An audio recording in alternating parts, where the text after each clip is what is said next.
Hello students, retail management के अंदर हमें 11th चैप्टर पढ़ना है जिसका नाम है foreign direct investment in retail, या आप कह सकते हैं एफडीआई इन रिटेल।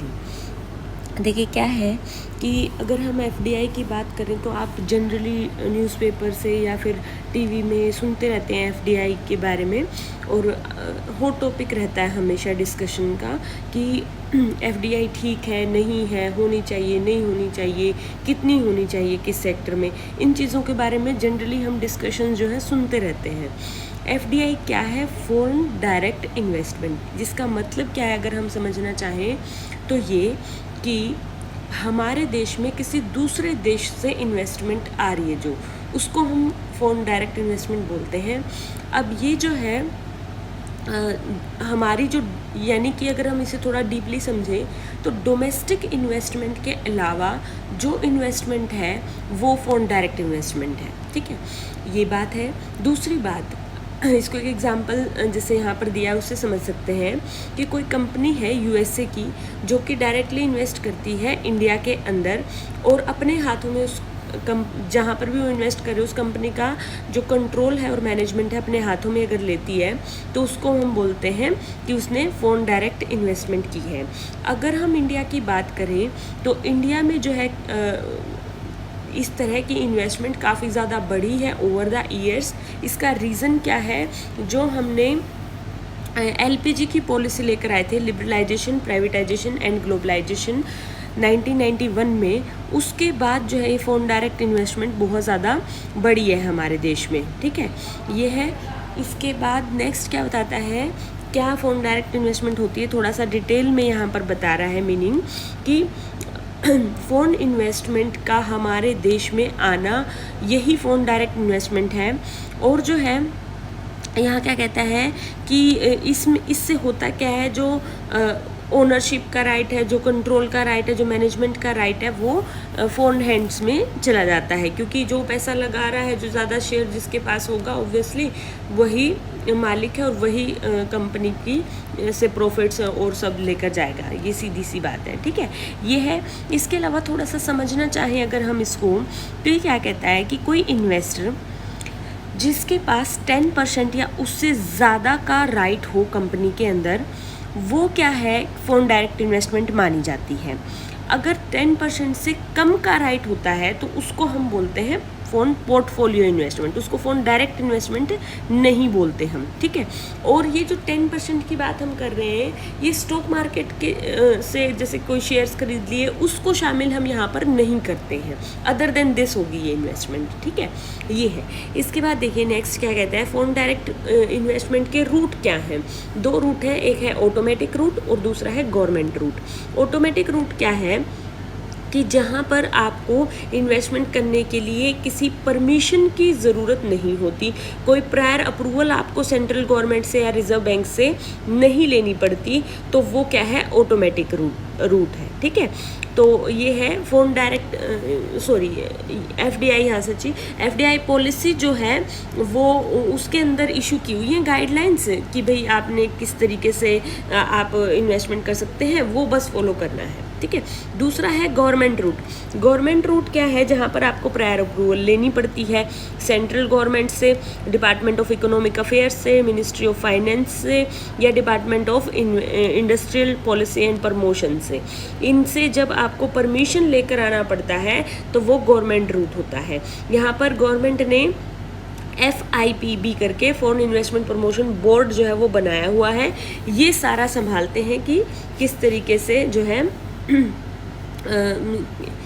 परमिशन देने का काम करने वाली बॉडी है ये। ठीक है, ये है। इसके अलावा यहाँ पर कहता है कि 30 बिलियन या उससे ज़्यादा की इन्वेस्टमेंट अगर इन्वॉल्व है तो उसके लिए cabinet committee on economic affairs जो है वो कंसीडर करेगी फिर उस इन्वेस्टमेंट को कि भाई ये हमें अलाउ करनी चाहिए या नहीं करनी चाहिए। ठीक है, ये है। अब देखिए तो इंडिया के अंदर एफडीआई दोनों रूट से सकती है, ऑटोमेटिक रूट से भी आ सकती है और गवर्नमेंट रूट से भी आ सकती है। अब यहाँ पर अगर हम थोड़ा सा और डीपली समझें इसको तो देखिए कुछ पॉइंट्स हैं जो यहाँ पर समझने हैं हमें। एक तो ये कि जो नॉन रेजिडेंट एंटिटीज़ हैं वो जो है FDI रेगुलेशंस के अंदर रहकर इन्वेस्टमेंट कर सकती हैं हमारे देश में, ठीक है। लेकिन यहाँ पर कोई भी इन्वेस्टमेंट FDI के लिए जो प्रोहिबिटेड है उसके अंदर कोई भी इन्वेस्ट नहीं कर सकता। वो प्रोहिबिटेड क्या है वो भी हम आगे पढ़ेंगे नेक्स्ट पॉइंट में। अभी के लिए ये याद रखो, प्रोहिबिटेड गुड्स में कोई भी FDI पॉसिबल नहीं है, ठीक है। इसके अलावा 2 और देश हैं, स्पेशल देश हैं जो, उनके बारे में यहाँ पर बात है। वो है कौन से? बांग्लादेश और पाकिस्तान। कोई भी एंटिटी या कोई सिटीज़न जो बांग्लादेश का है या फिर पाकिस्तान का है वो ऑटोमेटिक रूट से FDI में इन्वेस्टमेंट नहीं कर सकते हैं, पहली बात। दूसरी बात, मतलब उनको गवर्नमेंट रूट से ही आना पड़ेगा।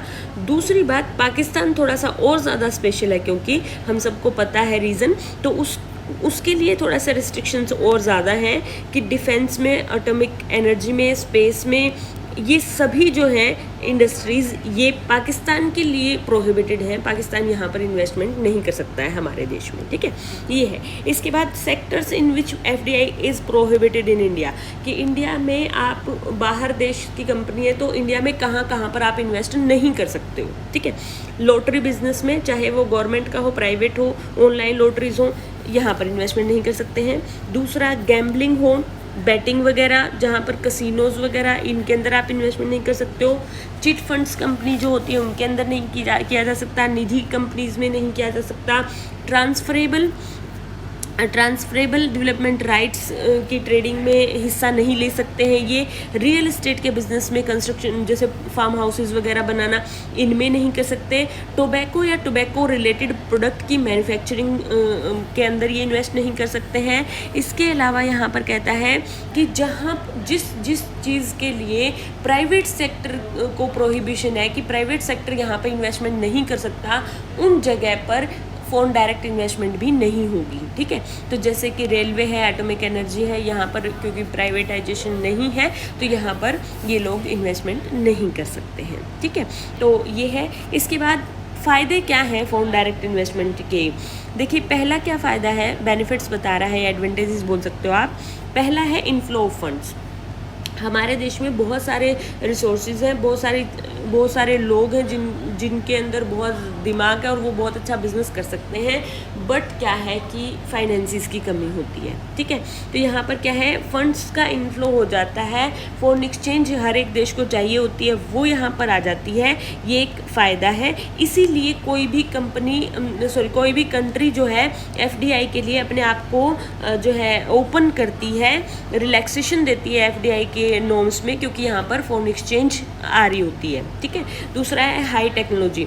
फॉरेन डायरेक्ट इन्वेस्टमेंट जो है वो लेटेस्ट टेक्नोलॉजी को हमारे देश में लाने में मदद करती है, क्योंकि देखिए खुद का जब किसी कंपनी का यहाँ पर यूँ हो जाता है कि भाई हमारी कंपनी है, तो वो क्या करेंगे, अच्छी टेक्नोलॉजी का इस्तेमाल भी करेंगे उस कंपनी के अंदर, तो वो हमारे देश में भी इनडायरेक्टली अच्छी टेक्नोलॉजी आ जाएगी, ठीक है। यह है। इसके बाद है new markets and marketing channels. Foreign direct investment जो है वो ड्यूअल बेनिफिट लेकर आती है। पहला है, जो कंपनी आ रही है उसको एक नई मार्केट मिल रही है, और दूसरी चीज़ ये है कि हमें भी, इंडियंस को भी नए नए प्रोडक्ट्स यूज़ करने के, नई मार्केट से प्रोडक्ट हम खरीद पा रहे हैं, ये एक फ़ायदा होता है। इसके बाद है एम्प्लॉयमेंट जनरेशन। देखिए, फॉरेन डायरेक्ट इन्वेस्टमेंट आएगी अगर तो जैसे कोई कंपनी में इन्वेस्ट करेगा तो वहाँ पर लोगों को काम पर भी तो रखेगा ना, तो स्किल्ड और अनस्किल्ड लेबर की ज़रूरत वहाँ पर पड़ती है, इसलिए एम्प्लॉयमेंट जनरेशन होती है। इसके बाद आता है कैपिटल फॉर्मेशन। कंपनी जब फॉरेन डायरेक्ट इन्वेस्टमेंट लेकर आती है तो उससे वो करती क्या है, वो लेकर जब आएगी तो वो चीज़ें खरीदेगी ना, जैसे एसेट्स खरीदेगी, गुड्स और सर्विसेज खरीदेगी। कहाँ से खरीदेगी? होस्ट कंट्री से खरीदेगी। तो हमारी चीज़ें यहाँ पर बिक रही हैं कहीं ना कहीं, जिससे हमारी कैपिटल फॉर्मेशन एक्सेलरेट होती है। यह है। इसके बाद आता है इंक्रीज्ड टैक्स रेवेन्यूज़। जब कोई भी कंपनी हमारे देश में आकर जो है कमा रही है अगर, तो उसका टैक्स जो है वो उसे पे करना पड़ता है, तो वो टैक्स जो है गवर्नमेंट के लिए क्या हो जाएगा, रेवेन्यू जनरेट करेगा। ये है। इसके बाद है हाई क्वालिटी प्रोडक्ट्स। हम ये देख रहे हैं कि जब से फॉरेन डायरेक्ट इन्वेस्टमेंट बढ़ी है हमारे देश में, तो कंपटीशन जो है डोमेस्टिक इंडस्ट्रीज़ का अब हो गया है फॉरेन कंपनीज़ के साथ, जिसकी वजह से प्रोडक्ट्स जो है हाई क्वालिटी के हमें मिलने लगे हैं। ये है। इसके बाद है चीप प्राइसेस, यही होने की वजह से एक तो ये रीज़न है, दूसरा क्योंकि ये काफ़ी ज़्यादा बड़ी और कंपनीज होती है और लेटेस्ट टेक्नोलॉजी को यूज़ करती हैं, तो इकोनॉमीज ऑफ स्केल जो है इनको मिलता है, जिससे इनकी सॉरी पर यूनिट कॉस्ट जो है कम आती है और फिर हमें वो चीज़ थोड़ा सा चीपर रेट पर मिल जाती है, कस्टमर को ये फ़ायदा है, ठीक है। ये है। इसके बाद क्या कुछ डिसएडवांटेजेस भी हैं। हाँ, कुछ डिसएडवांटेजेस हैं। क्या है वो? सबसे पहला तो डिसएडवांटेज यही है कि फ़ोन कंट्रोल कि फ़ोन डायरेक्ट इन्वेस्टमेंट आने की वजह से, क्योंकि मैनेजमेंट पूरी जो है विदेशी हाथों में चली जाती है, तो कंपनी के ऊपर कंट्रोल जो है वो जो है फ़ोन कंपनीज़ का, फ़ोन नेशंस का धीरे धीरे हो जाता है। ये है। इसके बाद सेकेंड आता है हार्मफुल टू डोमेस्टिक इंडस्ट्री। वो तो है ही, क्योंकि देखो क्या है कि होस्ट कंट्री में काम करने वाली जो डोमेस्टिक कंपनीज़ हैं, वो कंपटीशन का सामना नहीं कर पाती जो ये बड़ी बड़ी कंपनीज़ हमारे देश में आ रही है उनका। तो डोमेस्टिक कंट्री के लिए काफ़ी ज़्यादा टफ हो जाता है इस कंपटीशन का सामना करना, और वो बहुत सारी कंपनीज़ ऐसी हैं जो मार्केट से बाहर ही हो जाती है। यह इसके बाद आता है आउटसाइड मैनेजमेंट एंड कंट्रोल। ये तो हो ही रहा है, क्योंकि हमारा सारा कंट्रोल जो है फ़ोन हैंड्स में जा रहा है, तो यहाँ पर सारे डिसीजंस जो हैं हमारे देश की कंपनीज है वो, और सारे डिसीजन जो है वो कहाँ जाते हैं? फ़ोन हैंड्स में चले जाते हैं। तो ये है। इसके बाद आता है रिपेट्रिएशन ऑफ प्रॉफिट। यहाँ क्या होता है कि जब कंपनी ने वहाँ इन्वेस्ट किया, तो प्रॉफिट जो है वो तो उसी कंपनी का है ना जिसने इन्वेस्ट किया है, तो अब वो तो ले जाएंगे, दूसरे देशों में चला जाएगा प्रॉफिट, हमें क्या फ़ायदा हुआ? तो ये चीज़ कह रहा है कि आउटफ्लो ऑफ फंड्स इससे होस्ट कंट्री के बढ़ जाते हैं। इसके बाद आता है dilution of control. Foreign direct investment का रिजल्ट ये होता है कि कंट्रोल का डाइल्यूशन हो जाता है।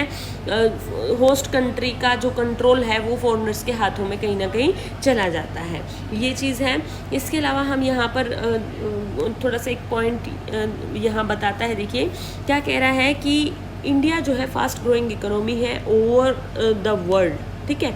अब बहुत सारे देश इस चीज़ में मतलब इंटरेस्ट रखते हैं कि हम इंडिया में इन्वेस्ट करें, क्योंकि बहुत ज़्यादा एक बहुत बड़ी मार्केट इंडिया है, और ब्रिक्स जो कंट्रीज़ हैं जो जैसे कि ब्राज़ील है, रशिया है, इंडिया, चाइना, साउथ अफ्रीका, ये सब आते हैं इसके अंदर। ब्रिक्स कंट्रीज़ जो हैं ये जो है इनमें सब में काफ़ी ज़्यादा अच्छा परफॉर्म कर रही है इंडिया, ये है। इसके अलावा यहाँ पर कहता है कि नंबर 3 पर है वर्ल्ड में most attractive destination for investment के लिए की अगर हम बात करें तो इंडिया नंबर 3 पर है, मतलब सभी देश इंडिया में इन्वेस्ट करना चाहते हैं, ठीक है।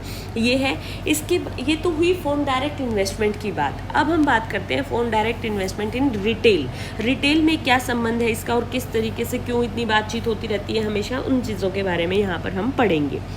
देखो, चाहे कोई डेवलप्ड नेशन हो या फिर कोई डेवलपिंग नेशन हो, जब इकोनॉमिक पॉलिसी की बात आती है तो फॉरेन डायरेक्ट इन्वेस्टमेंट को उससे अलग करके नहीं देखा जा सकता, पहली बात। दूसरी बात ये कि फॉरेन डायरेक्ट इन्वेस्टमेंट जो है एक बहुत ज़्यादा बड़ा कैटलिस्ट के रूप में काम करता है टेक्नोलॉजिकल डेवलपमेंट में, मैनेजरियल स्किल्स लाने में, इंफ्रास्ट्रक्चर को अच्छा करने में, इन सब में बहुत ज़्यादा सहयोगी आप कह सकते हो होता है, और बहुत सारे बेनिफिट्स होते हैं, इसलिए काफ़ी अट्रैक्टिव ये रहता है हमेशा। रिटेल सेक्टर की अगर हम बात करें तो हमें पता है कि इंडिया का रिटेल सेक्टर फास्टेस्ट ग्रोइंग है। अब देखो, हमने क्या बात की कि इंडिया बहुत अच्छी मार्केट है, बहुत बड़ी मार्केट है, सब आना चाहते हैं, तीसरे नंबर पर है हॉट डेस्टिनेशंस में, ठीक है। अब आना कहाँ चाहेंगे वो भी तो बात है ना। अब रिटेल सेक्टर जो है ना वो बहुत ज़्यादा अट्रैक्टिव है इंडिया का, क्योंकि पॉपुलेशन इतनी ज़्यादा है, और जो है सब लोग अब कहीं ना कहीं अनऑर्गेनाइज्ड सेक्टर से ऑर्गेनाइज्ड की तरफ बढ़ रहे हैं, तो वो एक बहुत ज़्यादा एक हम ये कह सकते हैं कि एक पावरफुल मार्केट इंडिया है, तो सब रिटेल सेक्टर में इन्वेस्टमेंट करना चाहते हैं, ये है। इसके अलावा ये जो ग्रोथ हो रही है रिटेल सेक्टर की इंडिया के अंदर, इसके कुछ रीज़न्स हैं। क्या रीज़न है? एक तो परचेजिंग पावर बढ़ गई है लोगों की, कंज्यूमरिज्म काफ़ी ज़्यादा हुआ है, ब्रांडेड प्रोडक्ट्स लोग ख़रीदना चाहते हैं आजकल, तो वो सारी चीज़ों की वजह से रिटेल सेक्टर की ग्रोथ हुई है, और इसी वजह से जो फॉरेनर्स हैं या फॉरेन कंपनीज़ हैं वो इन्वेस्टमेंट करना चाहती हैं रिटेल सेक्टर के अंदर, ठीक है। अब रिटेल सेक्टर की अगर हम बात करें तो इसको हम 2 पार्ट में डिवाइड डिसाइड करते हैं उसी के हिसाब से ही, क्योंकि एफडीआई में पॉलिसी बनी हुई है इसलिए ये बांटा है यहाँ पर। पहला है सिंगल ब्रांड रिटेल, दूसरा है मल्टी ब्रांड रिटेल। देखो इसके बारे में थोड़ा सा समझते हैं। सिंगल ब्रांड रिटेल क्या है, जैसा कि नाम से ही पता चल रहा है कि सिंगल ब्रांड बेचना जहाँ पर अलाउड है इंटरनेशनली, मतलब कोई कंपनी है एक जो कि मतलब 5-6 देशों में क्या कर रही है, एक ही ब्रांड नेम से सिमिलर प्रोडक्ट्स बेच रही है, वो जो है सिंगल ब्रांड रिटेलिंग कहलाती है। जैसे कि एडिडास है, नाइकी है, नोकिया है, ये सब सिंगल ब्रांड रिटेलिंग के एग्जाम्पल हैं। अब अगर हम इसके अंदर फॉरेन डायरेक्ट इन्वेस्टमेंट की बात करें तो क्या है, सिंगल ब्रांड रिटेलिंग में 100% फॉरेन डायरेक्ट इन्वेस्टमेंट की जा सकती है, अलाउड है। तरीका क्या है, ऑटोमेटिक रूट से 49% से अगर आप ज़्यादा इन्वेस्टमेंट कर रहे हो तो वहाँ पर आपको गवर्नमेंट रूट लेना पड़ेगा, मतलब आपको गवर्नमेंट से अप्रूवल लेनी पड़ेगी, ठीक है, ये बात है। अब कुछ कंडीशंस है FDI in single brand retailing की। अगर आप सिंगल ब्रांड रिटेल के अंदर और एफडीआई कर रहे हैं तो आपको ये कंडीशंस माननी होंगी। क्या है वो कंडीशंस? पहला तो सिंगल ब्रांड ही होना चाहिए, ऑब्वियस है वो तो। दूसरा यहाँ पर क्या है, सेम ब्रांड नेम से ही आप 2 या उससे ज़्यादा कंट्रीज़ में वही नेम से आप बेचते होने चाहिए ऑलरेडी प्रोडक्ट। जैसे मतलब इंडिया में बेचने के लिए एडिडास को पहले एडिडास जहाँ पर भी बना है उसके अलावा कहीं और भी बेचना होगा उसी नाम से, ठीक है। तो ये है। इसके अलावा यहाँ पर कहता है वही प्रोडक्ट्स यहाँ पर सिंगल ब्रांड रिटेलिंग में शामिल किए जाएंगे जिनको कि जो ब्रांडेड किया जा चुका है मैन्युफैक्चरिंग के दौरान ही, मतलब मैन्युफैक्चरिंग के टाइम पर ही वो ये था कि वो एडिडास है और वहाँ से लेकर और बिक रहा है जहाँ तक, वहाँ पर तक वो एडिडास ही रहा है वो प्रोडक्ट। ऐसा नहीं कि भाई किसी और ने बनाया और एडिडास का छप्पा लगाया और उसको बेच दिया, ऐसा नहीं है। मैन्युफैक्चरिंग के टाइम पर ही ये होना चाहिए कि हाँ ये एडिडास ही है, ठीक है। तो वही प्रोडक्ट सिंगल ब्रांड प्रोडक्ट माना जाएगा। इसके अलावा यहाँ पर कहता है अगर इन्वेस्टमेंट एफडीआई में हो रही है सिंगल ब्रांड में 51% से ज़्यादा, ठीक है, तो यहाँ पर क्या है कि सोर्सिंग जो है 30% जितनी जो भी गुड्स परचेज करी जा रही हैं उसकी सोर्सिंग जो है वो इंडिया से होनी चाहिए। और ये जो गुड्स हैं ये यहाँ पर क्या है, एमएसएमई से खरीदोगे आप, मतलब इंडिया की जो एमएसएमई है वहाँ से ही खरीदनी पड़ेंगी गुड्स, कम से कम 30%, अगर ये 51% से ज़्यादा इन्वेस्टमेंट कर रहे हैं। और वैसे देखो ये हम मतलब हमारी गवर्नमेंट जो है वो तो हमारे देश के बारे में सोचेगी ना कि भाई हमारे देश की जो कंपनीज है उनको फ़ायदा होना चाहिए, इसलिए ये रिस्ट्रिक्शन लगी है।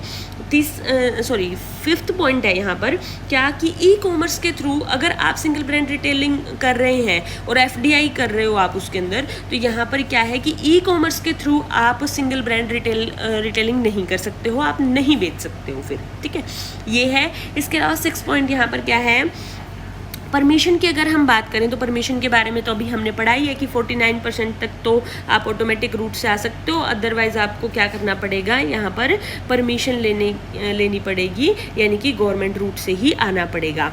इसके लिए यहाँ पर सेक्रेटरीट फॉर इंडस्ट्रियल असिस्टेंस ये बनाया हुआ है department of industrial policy and promotion ने, और यहाँ पर जो है प्रपोज की जाएगी कि किस कैटेगरी में किस प्रोडक्ट के लिए आप जो है एफडीआई ये 49% से ज़्यादा करना चाहते हो, और जो है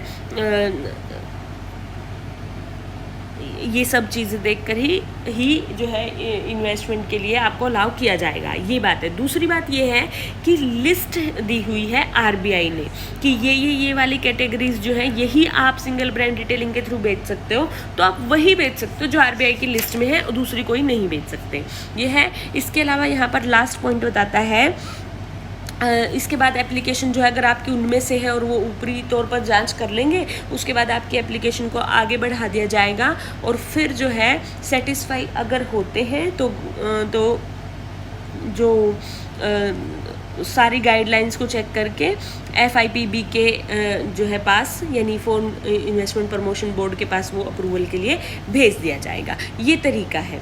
दूसरा है multi brand retail. Multi brand retail क्या है कि एक ही रिटेल स्टोर में कई सारे ब्रांड्स आप बेच रहे हो, ये मल्टी ब्रांड रिटेल कहलाती है, ठीक है।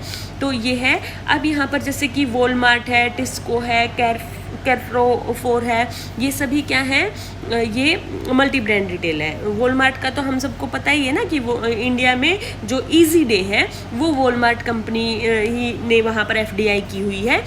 तो ये है, ज़्यादातर इनमें से ग्रोसरी ही बेच रहे हैं जो नाम लिए हैं मैंने ये, और किराना स्टोर जो अनऑर्गेनाइज सेक्टर में होते हैं, ये type of that kirana store organized sector है ये, ठीक है, ये है।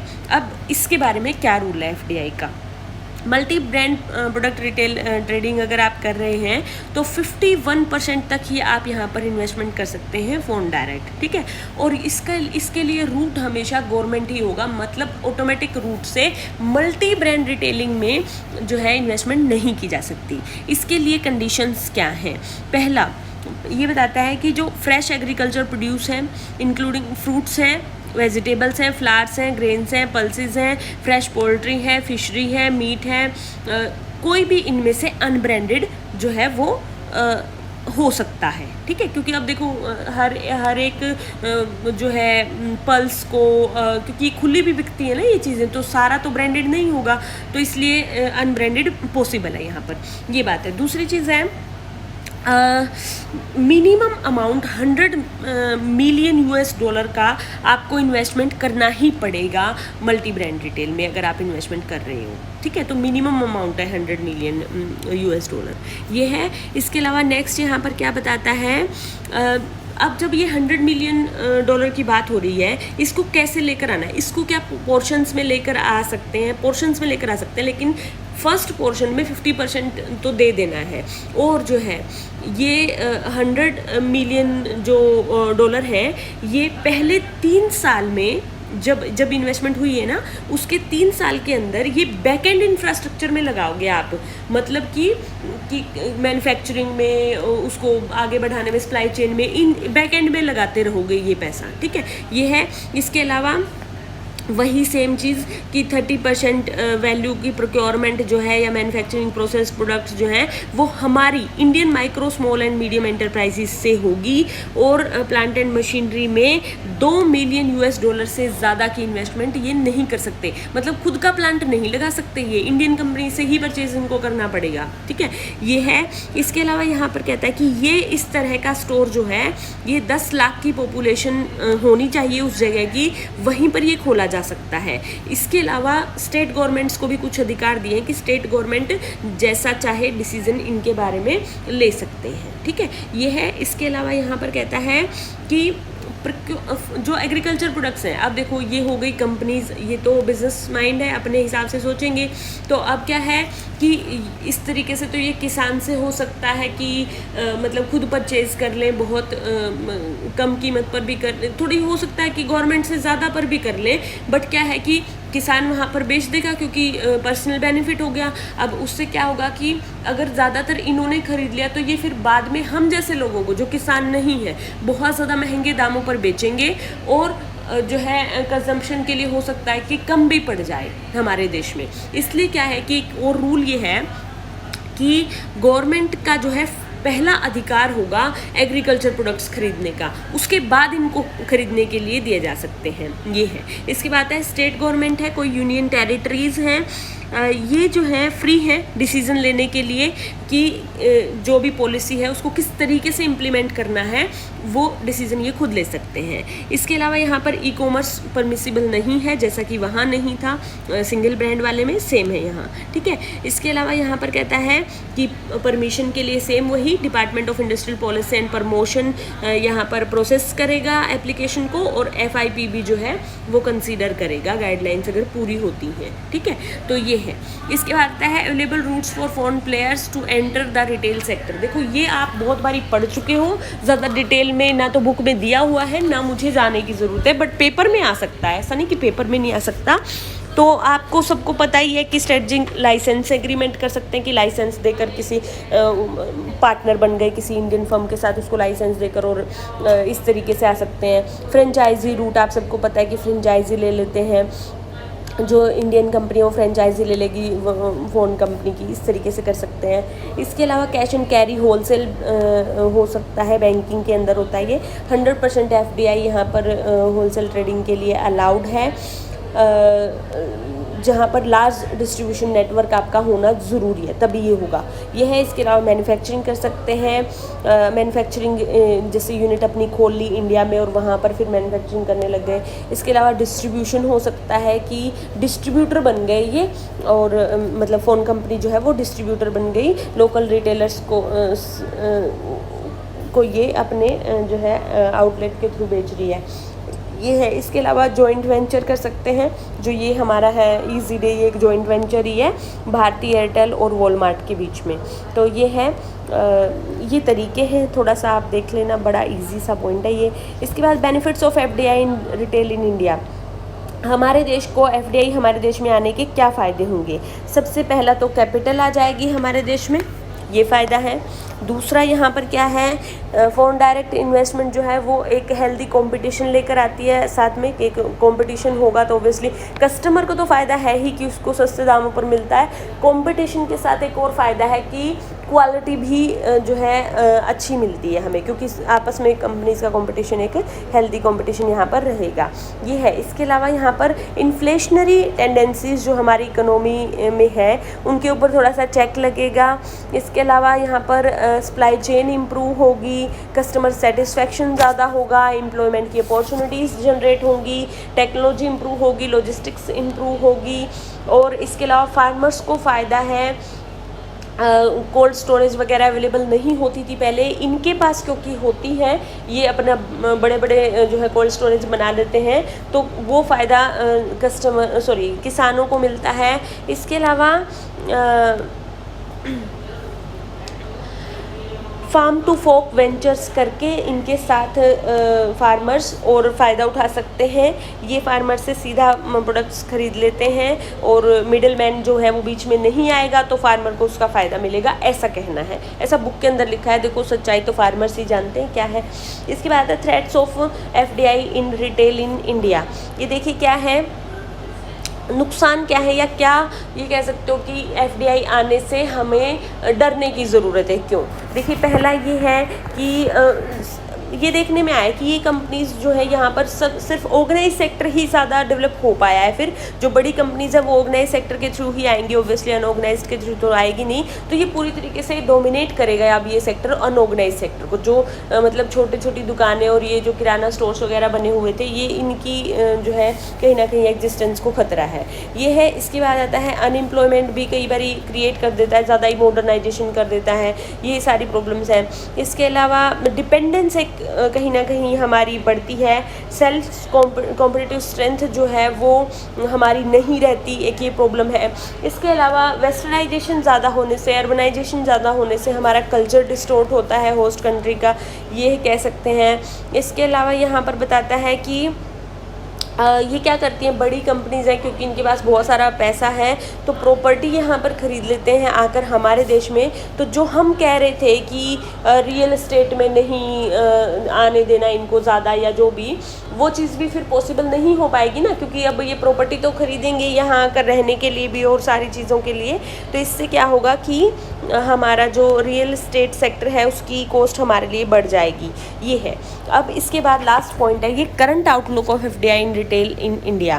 क्या है कि हम देखो, आप जो हमने अभी तक पढ़ा है उससे समझ ही गए होंगे कि काफ़ी ज़्यादा बड़ी मार्केट है, सब यहाँ पर इन्वेस्टमेंट करना चाहते हैं, ओवर द ईयर्स बहुत ज़्यादा इन्वेस्टमेंट बढ़ी भी है, यही सारी बातें यहाँ पर लिखी हैं और यहाँ पर डेटा दिया हुआ है, ये आप पढ़ लेना। ये अलग अलग कंपनीज़ में कि किस कंपनी ने कितनी इन्वेस्टमेंट की है, कि इस कंपनी ने डबल कर दी इन्वेस्टमेंट पहले के कंपैरिजन में, और जो है धीरे धीरे बढ़ रही है और इन्वेस्टमेंट, और कई सारे जो है अलग अलग रिसर्चेज हुए हैं उनमें क्या सामने आया है, वो सारी चीज़ें यहाँ पर बताता है। ओवरऑल यही है कि इनफ्लो जो है वो फॉरेन डायरेक्ट इन्वेस्टमेंट का रिटेल के अंदर स्पेशली बहुत ज़्यादा बढ़ा है, और अभी भी इंडियन रिटेल मार्केट जो है बहुत ज़्यादा अट्रैक्टिव जो है पूरे वर्ल्ड के लिए है आज भी, ठीक है, और आगे भी रहेगी काफ़ी सालों तक, क्योंकि ये मार्केट अभी मतलब काफ़ी ज़्यादा डेवलप नहीं हुई है। तो अब जितनी ज़्यादा डेवलप होती जाएगी फिर धीरे धीरे जो है जितनी ज़्यादा कंपनीज आएंगी उतनी ज़्यादा डेवलप होगी, लेकिन अभी डेवलप क्यों नहीं है, क्योंकि इसलिए उनके लिए बहुत ज़्यादा अट्रैक्टिव है, हम ये कह सकते हैं। तो आप थोड़ा सा डेटा है ये पढ़ लेना। बाकी हम ये चैप्टर यहाँ पर ख़त्म हो जाता है हमारा। 12th चैप्टर जो है retail store management, material handling and energy management का चैप्टर है। इजी सा चैप्टर है, ये हम नेक्स्ट वीडियो के अंदर पढ़ेंगे।